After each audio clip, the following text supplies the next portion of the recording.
Hello and welcome back to the channel.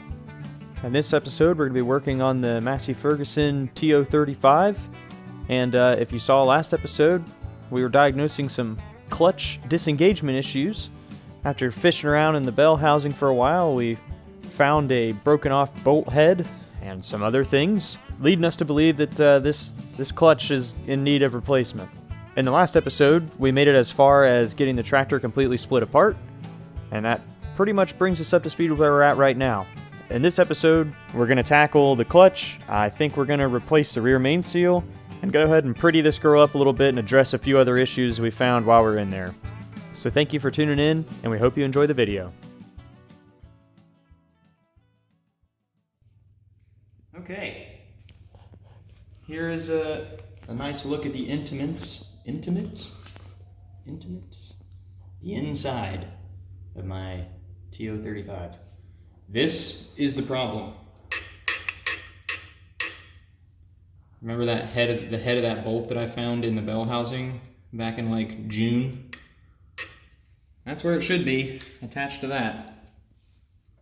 And that is definitely our problem. No real surprises. We knew there was a mouse house in here. Again, you guys watched me pull a bunch of it out. And we found a mouse in here, even this time. But definitely looks like the rear main was leaking and possibly also the input shaft seal. So, man, part of me just wants to like try to back this bolt out and just replace that bolt because everything else is probably okay. But then also part of me is like, holy crap, you're in here, like just replace everything. So, I don't know. A whole new clutch is like $300, I think. And can you imagine how heartbreaking it would be, Kayla, to like put this all back together and then like snap one of these in like a month? I don't know. I'll probably just replace the whole thing. Maybe I'll put it on Facebook. There are a lot of antique tractors around here, so someone else might want it, might need it. We can always offer it to someone else if we do end up replacing it. But anyway, yeah, there you go. I've never done this before. This was cool. Thank you, Kayla. I'm glad we had a second set of hands and eyes, because I was actually hanging up on this fuel line and didn't realize it. Kayla pointed it out, so we ended up having to remove that fuel line that goes from the sediment bowl to the carb. And other than that, it actually came apart pretty smoothly. Mm-hmm. So I think next is bust this clutch off of here and order some parts. In the meantime, while we're waiting on parts, maybe I'll start scuffing some stuff up and slapping some paint on this old girl, because I did buy paint. And I hope you're not a purist, because they didn't have, I think this tractor should have been gray and green. They didn't have the, I don't know what it would be considered. I know Massey Ferguson has a red and a gray, but I couldn't find like an actual Massey Ferguson green. All we could find was John Deere green. From like the early 1900s tractors.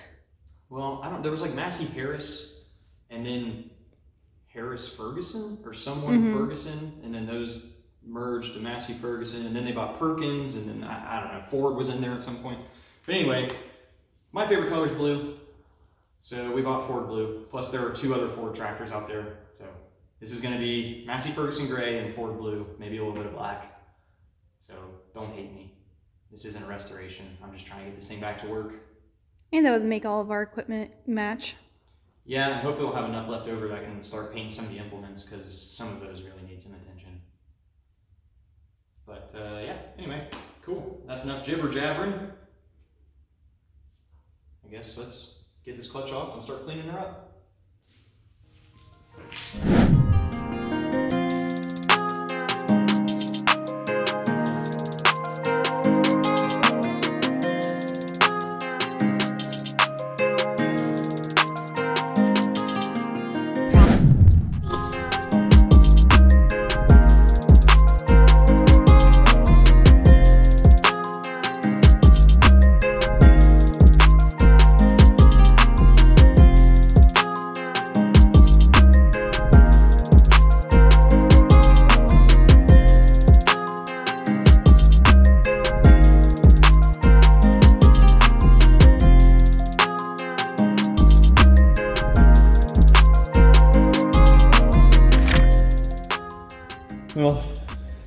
that went pretty well.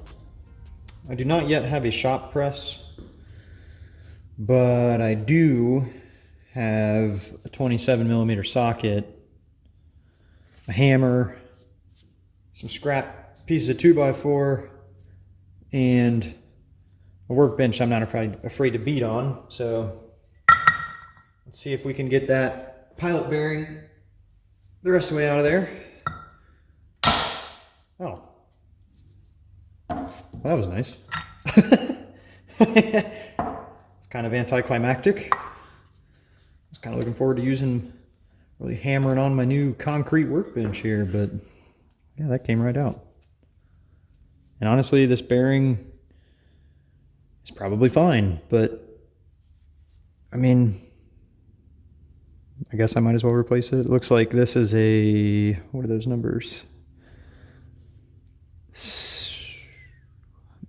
Man, 6203RS maybe?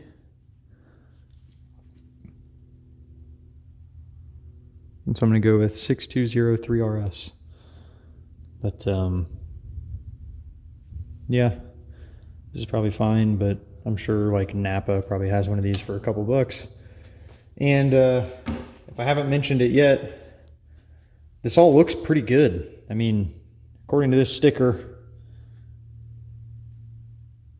that's looking like someone's been in here fairly recently. I mean, there's still a pretty decent amount of meat left on the actual clutch. It's just a bummer that bolt holding down this finger just gave up. And from my research, or my Googling, research might be too generous. From my Googling, this stamped steel style finger is considered a Belleville spring type clutch. And this is for like the earlier TO35s. I think my machine is serial number 164. Can you guys see that? I can't get the camera down in there. 164733. And I think that somewhere in the 177 region, they switched from this style with like this stamped finger to like a combo spring setup with forged fingers. So I don't know if maybe this was a common problem.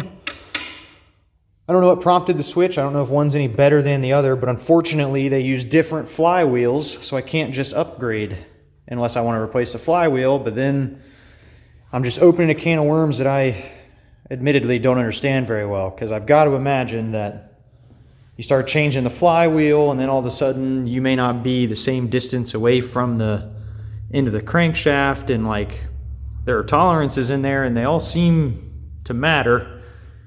And I don't know what they're supposed to be, but I guess my plan right now is just go ahead and replace this rear main seal.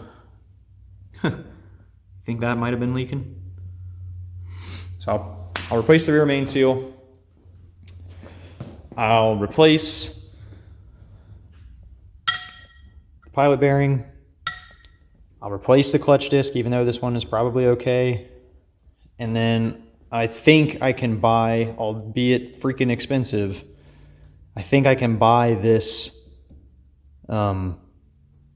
pressure plate assembly like all together, and it includes the PTO plate. It's a big girl. Yeah, it's one of those dual stage clutches, so it has, I think it's so you can disengage the it's so you can like shift and not disengage your PTO. So as you can tell, this is like a 1 3/4 inch diameter 10 spline. This is like a 1 1/8 inch diameter 10 spline. So you've got two different shafts, so that's fun. I think that's what kind of creates all this headache. But anyway, yeah, I guess that's where I'm at. It's time to order parts. Who knows how long that will be until we get them. I'm sure everybody's facing the same parts shortages, shipping, long lead times, so on and so forth, but it is what it is. I've got plenty to keep me busy, so while all that's sitting over there waiting on parts, I can probably shift gears and start cleaning this thing up, I guess, because like I think I've mentioned already, I'd like to paint it and make it look kind of nice. And if you're watching this video, then you probably know who these guys are. I'm shooting for kind of in between a Diesel Creek and an Andrew Cameretta. I mean, I'm not just gonna like dump a gallon of paint onto the tractor like I think Cameretta might, but I'm also not like sanding this thing to bare metal, going primer and spraying paint on like Matt at Diesel Creek might do for Christine. So somewhere in the middle, I just want to get this old girl back to work. I'm not taking her to any parades or anything like that. At least I don't intend to. So thank you guys for hanging in there. Hopefully this has been informative and maybe a little bit entertaining, and hopefully the next few clips are somewhat entertaining as I maybe throw up a time lapse of what will surely be a lot of grueling, tedious sanding for me. So thank you, continue to wish me luck, and we'll keep trucking.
Okay, this is still going pretty good. We're just plugging along here. You just saw me do a bunch of sanding, and then on the stuff that I had to take down to bare metal, which I really didn't want to do that. That's why I was really trying to avoid using the angle grinder, but on the wheels, I mean, they were just so far gone, we'd been sanding those forever. So yeah, I just spritzed them with a little bit of this rust reformer stuff. We will obviously paint over top of that. And the paint that I bought has the Stops Rust-Oleum formula, but whatever, that was sitting on the shelf, so I don't see any harm. Yeah, it looks pretty nice. I mean, they cleaned up decent. I spritzed the seat pan as well with that stuff because it was pretty rotten. And I'm hoping that just kind of gives us a nice place to start. I've gone ahead and scuffed up pretty much everything as well as I'm going to up here. Again, this is not a restoration. This is a let's get this thing back to work and hopefully not feel bad about it sitting outside because it doesn't have paint on it. I just don't want it to rot away to nothing. Found a couple pretty cool nameplates on various parts. Beaches Incorporated in Waynesburg? Something, Ohio. So that's pretty cool. Also, that's like brass. That's kind of neat. There's a nameplate on this too. Shawnee. I don't know, kind of neat stuff. That's about as cleaned up and scuffed as it's gonna get. I don't think I really showed you a close-up of the wheels. Again, I'm not trying to go to bare metal. I'm just trying to get all the scale and nasty stuff that just is gonna flake off. I just wanna get that off of there. And then just the paint that's still existing, like I'm not trying to take that off per se, just trying to scuff it, put some put some grit in there for the new paint to grab onto. Again, not going for a restoration here. Here we go. I haven't sprayed this wheel yet either. It's not a restoration. Please don't crucify me too bad. Yes, this is not going to be a fantastic paint job, but it's certainly going to be better than that. Kayla, luckily, has said she's willing to take care of the, like, from the rear axle to the front of the transmission. It's very nice of her. There's a lot of nooks and crannies that my big hands don't fit into very well anyway, so she said she'll take care of that. So I'm just trying to knock out the big stuff. And yeah, I'm sure you guys are tired of watching sanding and such. I'm definitely already tired of doing it, so hopefully this was at least somewhat gratifying. And then next time you have to watch this kind of stuff, hopefully it'll be ready for paint. In the meantime, I might start taking apart this carburetor. You saw us probably in one of the time lapses pop off the fuel tank. You may or may not have been able to tell in the time lapse. Popped off the carburetor. It's literally just these two nuts that are holding it on to the intake manifold. And I mean, it's running fine, but I'm this into it. I'm this deep. A new gasket set for this was like $2.66. I'm already ordering parts, obviously, so what's another $3? Drops in a bucket, right?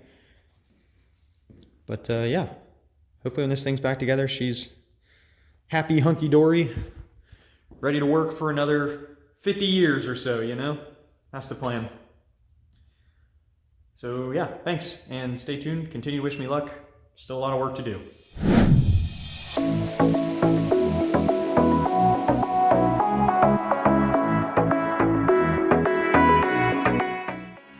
So I ended up having to get back into this carburetor to set the floats. I don't have the factory service manual, but I was able to find some forums online, and what ended up working for me was installing the float in the top half of the carb, holding it upside down, and then using your hands to bend the floats upward until you could fit the shank of a 1/4-inch drill bit nicely in between the base of the float and the mounting surface of the carb body.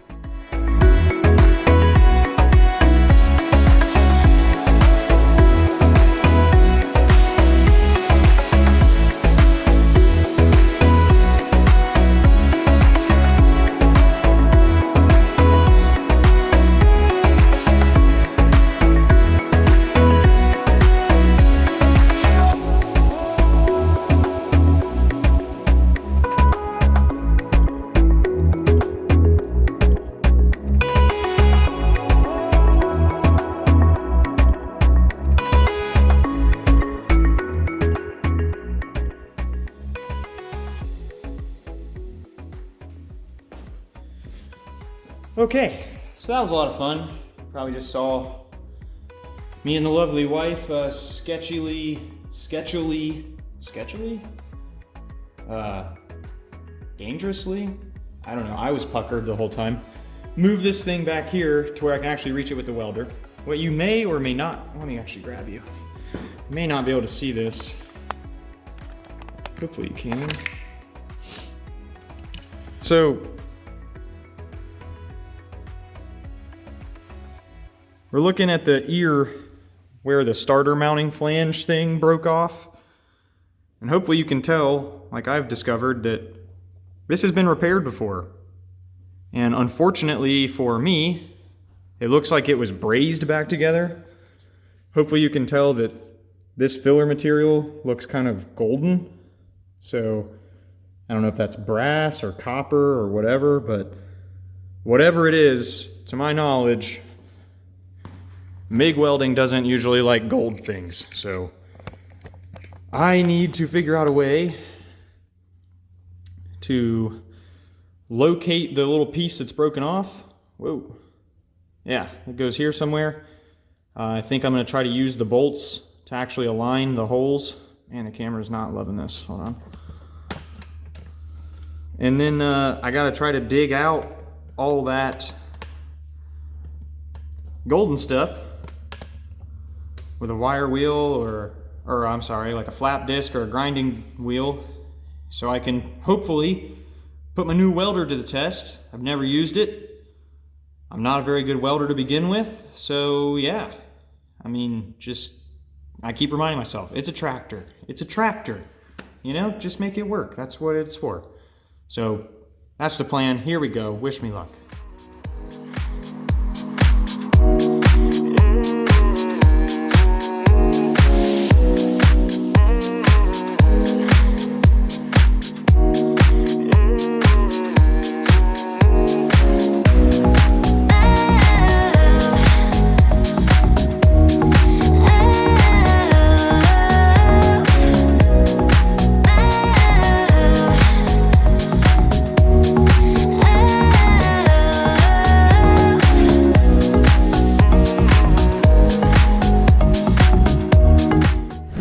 So as I was playing with my new welder, Kayla decided to take it upon herself to go ahead and start prepping and painting the tractor. So again, huge thanks to Kayla because I hate painting.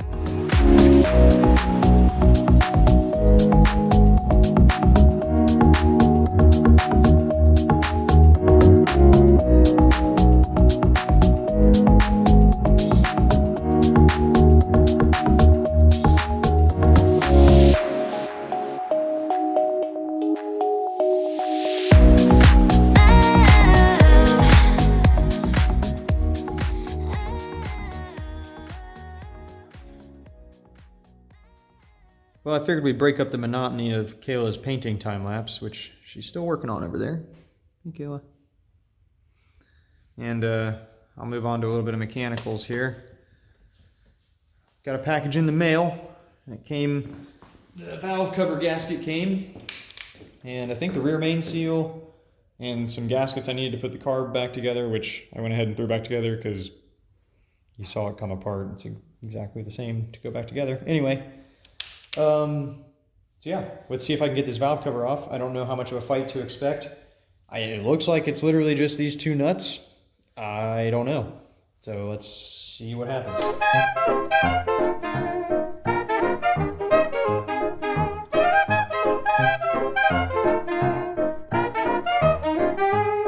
Okay, it's behind door number 1. Get out of here.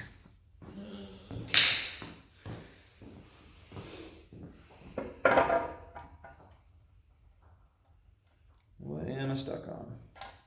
More silicone. Oh, that's a lot of sludge and silicone. Wow. Kind of wish I would not have opened this. Now I feel obligated to try to clean a lot of that. Damn it. Look at that.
I think this is where I'm leaving it.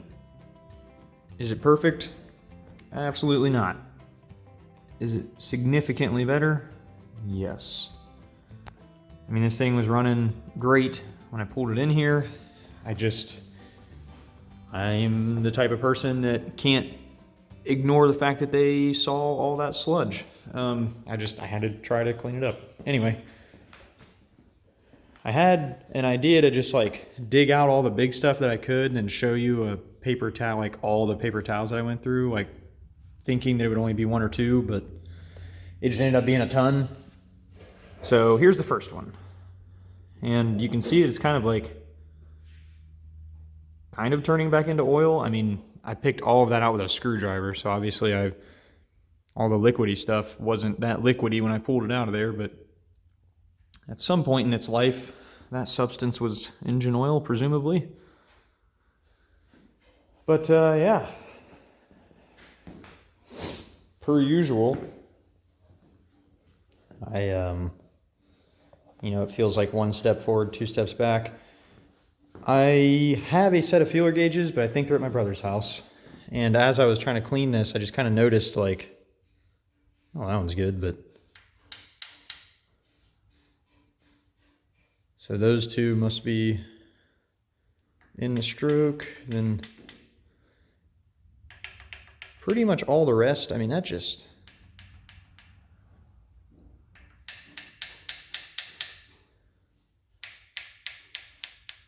I don't know what the spec is, what that valve lash should be, but that just seems like a lot.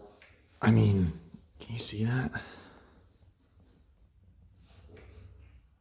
That just seems like a lot. I don't think the valve lash is supposed to be like 1/8 of an inch, but I don't know. Maybe it is. So I should probably Google that and at least check the lash while I'm in here. I think I'd be crazy not to. And yeah, then it's, I guess, rear main seal, hopefully. See how that goes. Keep pecking away. Well, unfortunately for me, for whatever reason, this is a, well, I'm sure I've said it, but it's a 1955 Massey Ferguson TO35. It has a gas engine. This is a Continental Z134. And for whatever reason, 3 of the bolts that hold the little doodad retaining the rear main seal are facing that way, like you'd expect. But for whatever reason, these bottom 2 are facing this way. So I guess you have to drop the oil pan to get to those. I do not understand that. I don't know why that is, but I don't see any other way. Yeah, I don't see any other way. I mean, it's inside the block.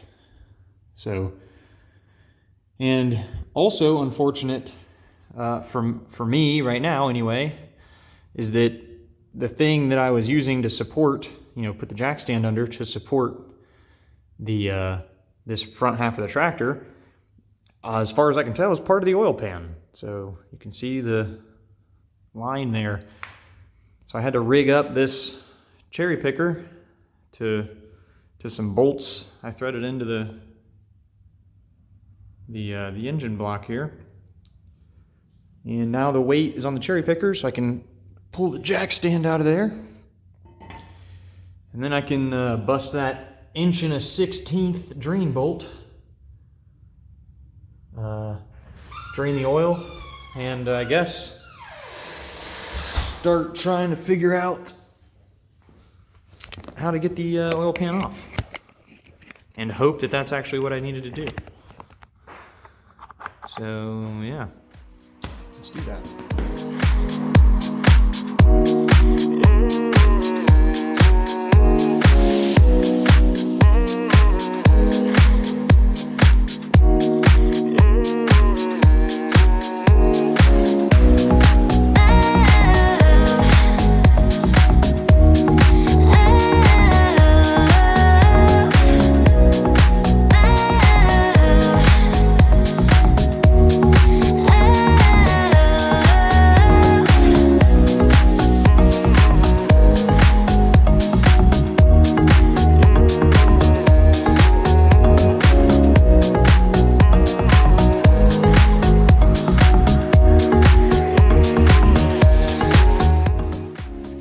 So here you're going to see me start prying a little bit on the edges of the oil pan, trying to get it to separate. This is because I hadn't realized yet that those 2 massive honking bolts running longitudinally on either side of the oil pan at the front actually go through a part of the casting that is part of the oil pan. I had not realized this at the time, and you'll see me fight with these things. It was knock down, drag out, trying to get those things out of there, and I ended up having to replace one of them. I was able to get the nuts off relatively easily, but the bolts themselves are approximately a foot long, and that's a lot of bolt shank that rusts into place, and that's what happened on our tractor. But you'll see me fight with them and, you know, just back and forth with the impact, hammers, the torch. Eventually I got them out, luckily, and yeah, I just anti-seized the crap out of them before I put them back in. Oh my God. That was a struggle. Dear God, if you were trying to do this, unless you're just a complete sucker for pain like myself, I would invest in an air hammer. I think that if I had an air hammer, that would have been much easier. But holy shit, I got him. I mangled this one. I was trying to use the nut to pound on, strip the threads right off the bolt, which is unfortunate. I would have much rather stripped the threads off the nut. That looks pretty expensive. Also, like, where do you even buy a 12-inch long, or whatever that is, bolt? The other one came out, luckily. I don't think you really saw that one, but it came out. I'm gonna anti-seize the shit out of these things when they go back in. Holy crap, that was awful. There was just no secret to it. It was, look at the carnage. It was just, I threaded the nut back on and just pounded it that way, pounded it back, pounded it that way, pounded it back, pounded it that way, pounded it back. Hit it with the torch, keep hitting it with PB Blaster. I kept putting the impact on it on this end just to try to get it spinning. And it just, man, it just sucked. All because these two freaking bolts are facing the wrong direction. I don't understand why they did that. If you know why that is, please tell me, because what the hell, Massey Ferguson? Oh, I wonder what horrors await us in the oil pan, because I don't imagine anyone does that very frequently, because that sucks. Yeah. Again, air hammer probably would have made that a lot easier, but I don't have one, so. Let's keep trucking. All right. $10 and like 40 minutes of driving later, we got a new bolt. It's a fresh unit, nut and bolt setup. It's not exactly the same thread, but not that that matters because I got a nut to go with it. And the important thing is it's like 12 inches long and 5/8 diameter.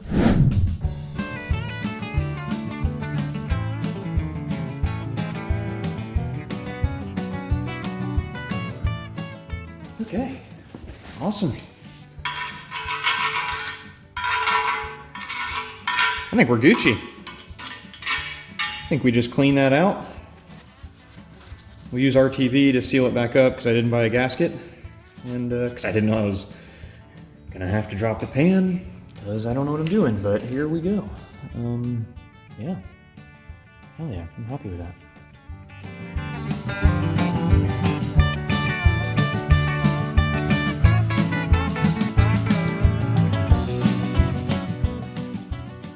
So with the pan off and out of the way, those two pesky bolts facing the wrong direction are pretty easy to get to. Please, again, let me know in the comments below if you know why these are the way that they are.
Well, there you have it. My new rear main.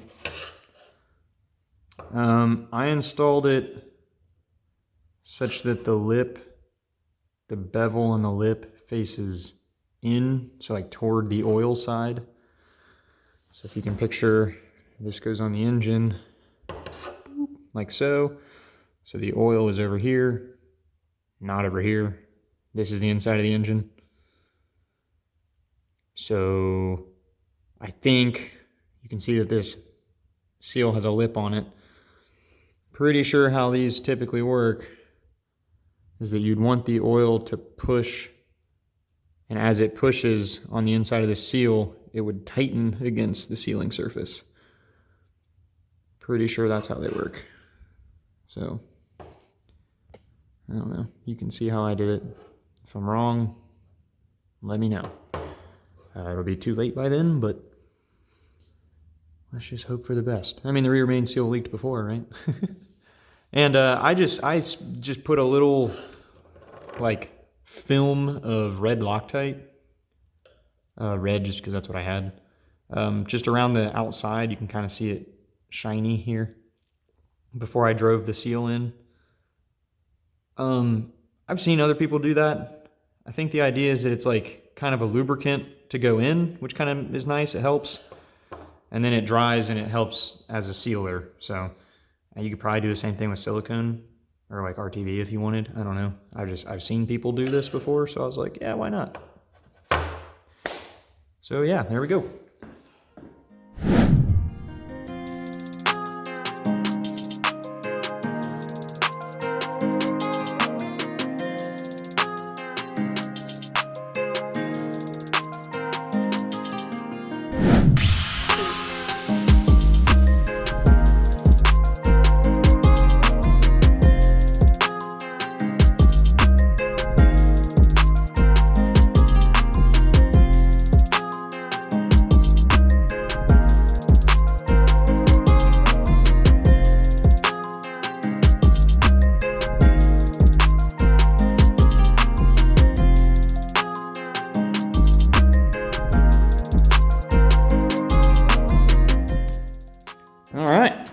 We're all gooped back together here.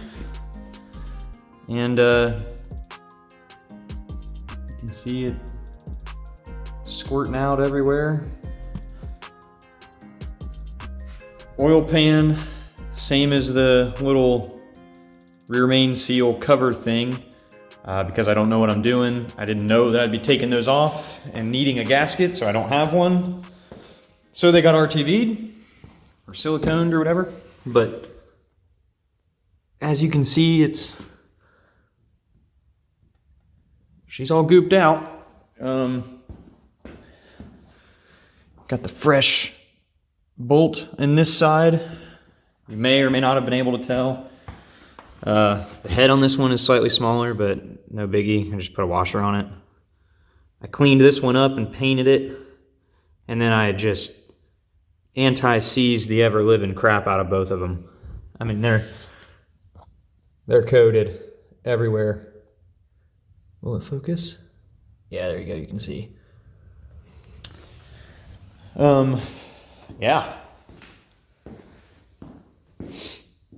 Valve cover's buttoned up. Well, I'm going to have to stop myself right there for a second. Back when I had the valve cover off, I did go ahead and set the valve lash. That didn't make it into the video kind of chronologically because, again, I mentioned my feeler gauges are at my brother's house. But let me just take you back in time a little bit and show you that process, and then we'll skip back ahead to where we're at now. I've done very limited Googling, but what I saw on the tractor forums was that these Continental Z134s are 14 thou lash across the board. So that's what I'm going with. I've just got a crescent wrench that I'm using to turn the engine over on the crank pulley doodad. And this is the front of the engine. And I don't know, I don't really know the firing order. I don't know if these things run, like, I don't know if 1 and 4 are running pairs. I don't really know. It doesn't really look at it when I'm looking at the valve train. It doesn't really look like any of them fire at the same time, but I don't know. So what I'm doing, and also confusing the way that these manifolds kind of twist into each other, I believe that this is exhaust, intake, intake, exhaust, exhaust, intake, intake, exhaust. I don't know if that was all in frame, but basically they kind of alternate. So I'm going to call this cylinder 1 toward the front. I'm going to call the next one 2, the next one 3, the next one 4. I don't think that's really important, just giving you some frame of reference in case someone's trying to follow along. And yeah, so I'm looking at what I believe to be cylinder 1 exhaust valve. This guy. And all I'm really trying to do right now is figure out where top dead center might be. So I'm just turning this thing over until I see the valves close, and hopefully be on the compression stroke, so both valves closed. So here I am turning it. There goes the intake valve. And of course, my wrench keeps moving on me. So there goes the intake valve, doing its thing. Okay, intake valve is closing, closed. And then this must be compression stroke there, because nothing's happening in the valves. Then presumably piston goes back down, and here comes the exhaust valve opening. So I think what you want to do is top dead center on the compression stroke. So I want the stroke in between the valves doing something, I think. So I guess I would need to look at cylinder 4 to figure out when this is at top dead center on the compression stroke. Okay, so that is going to be, so that exhaust valve just closed. So now the intake valve is going to open. And I'm going to get to where you guys can see cylinders 1 and 4. Because again, I imagine 1 and 4 are going to be running mates. What I mean by that is 1 and 4 are going to be at the top of their strokes at the same time, except for 1 would be on its compression stroke and 4 would not be. I assume. This could be totally wrong. I'll let you know if the tractor doesn't run after I do this. So, yeah, there goes the intake valve. Intake valve is closed. So now I need to watch 4 to figure out when both of its valves are closed. So it looks like exhaust is opening on 4. Exhaust is closing, which means intake will start to open, and I want to be like right in between there. So there goes intake. Just started to open. So I'll back that off a little bit and just kind of find in between. I think right there. So both of these valves are closed, both of these valves are closed. This should be on its compression stroke. I think that is where I'm supposed to be to check the lash. That seems like a ton, but let's see. Got my Napa feeler gauges. Who knows if that's really 14 thou or not. Honestly, I don't have a micrometer to check it, but it's a tractor. It'll be fine. So let's see what we got. That is loosey-goosey. So that feeler gauge is in there, and there's still that much play.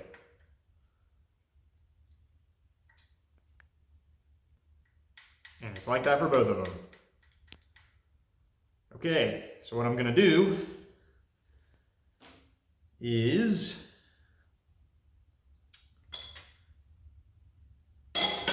stick this feeler gauge in here.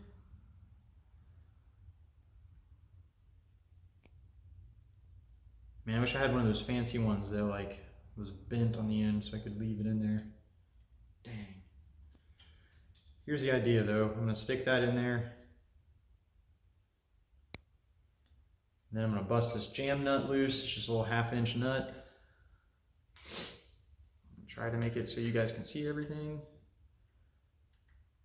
Because I found this a little bit confusing when I was watching videos. So I'm gonna bring you back in a little closer. I think I just bust that jam nut loose and then I twist this down with a screwdriver, I think is all there is to it. So, oh man, okay, that's really tight. Let me see if I can get that loose.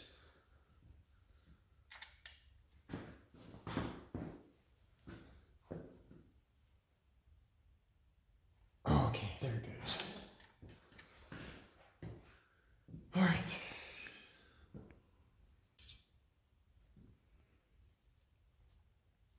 So we got our jam nut loose. Is it loose enough? Yeah.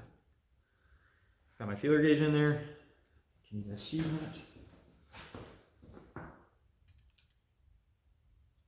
think you can. Give you a little bit more of an angle. Yeah, there we go. You can see where the feeler gauge goes in there, just on top of the valve. Okay, so now with the feeler gauge in there, I don't know, do I tighten or loosen this? I'm not sure. I'm gonna loosen this jam nut a little bit more.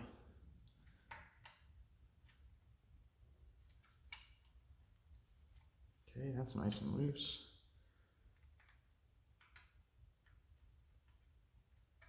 Whoa. Okay, you tighten it.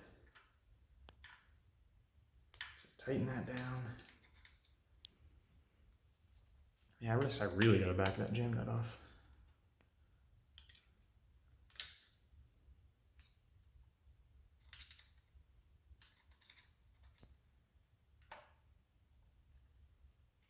Man, I really want you guys to be able to see this. I need another hand. That's what I need. Really want that? I went a little too far.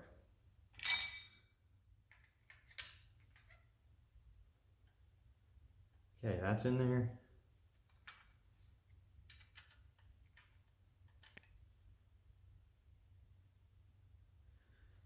A little drag on this. That might be a little too much. Right. Ooh, that feels good right there. So now I hold this in place and tighten the jam nut back up.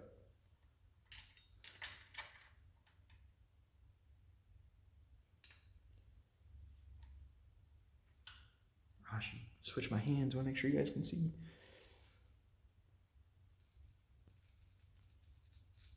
Okay.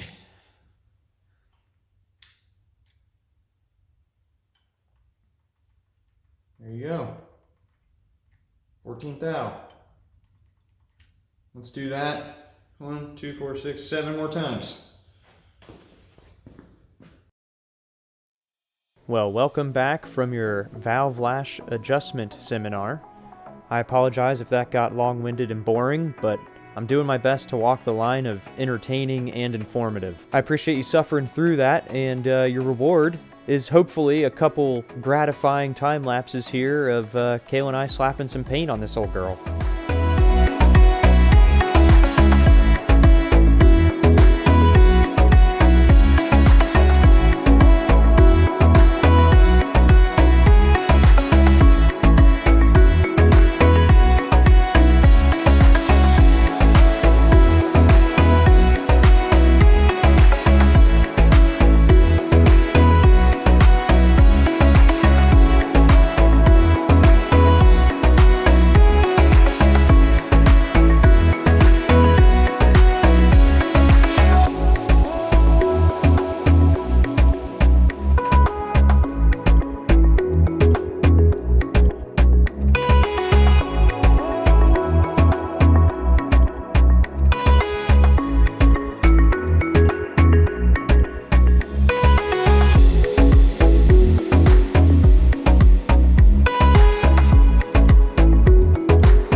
So finally, the tractor was starting to feel like it was coming back together.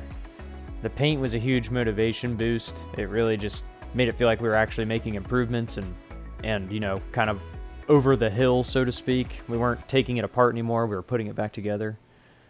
And I spent a lot of my time while Kayla was doing the lion's share of the painting. I just went ahead and rewired the tractor for S's and G's. Figured, you know what, we're this far into it. Why not? There are only like 12 wires. Why not replace them all? So I won't bore you with that. Again, there are only like 12 wires, and I literally just bought a new ignition switch from Tractor Supply. I think it's for a lawnmower. And all I did was lay out the 12 wires that were existing, cut new ones, crimp and solder new ends, and reinstall them. Once the wiring was sorted out and taken care of, parts finally came in the mail. It took me a few tries, but I finally got a remanufactured clutch assembly. And with that finally delivered, I decided I'd dust off the old flywheel and really start bolting this old girl back together.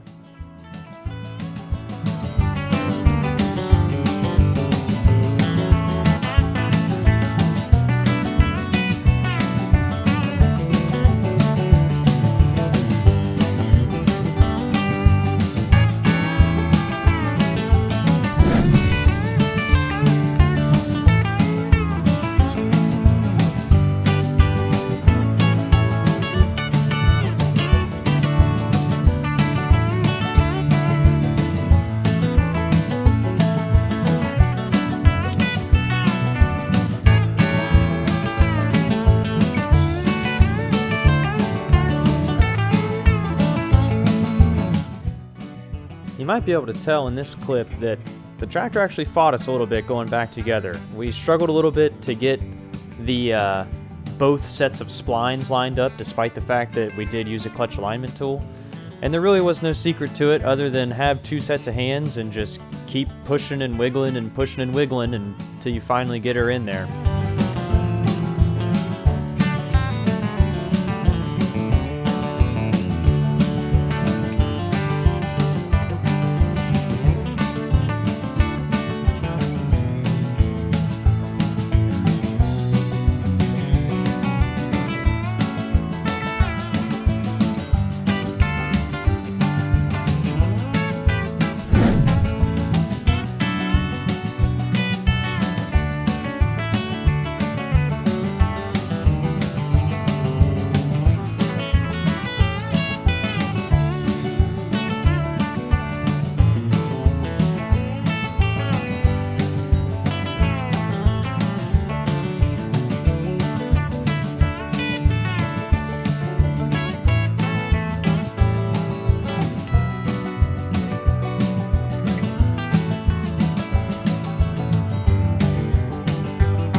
Well, if you're still hanging in there, I can't thank you enough for watching. As always, it means the world to us. We think it's so cool that anybody watches these at all, and we really enjoy the interaction. I apologize that these ended up being so long. That was not the intent, but again, was doing my best to walk that line between informative and entertaining. And, let me know in the comments below if I'm just completely missing that line. Regardless, we appreciate your time, and we certainly hope to see you in the next one.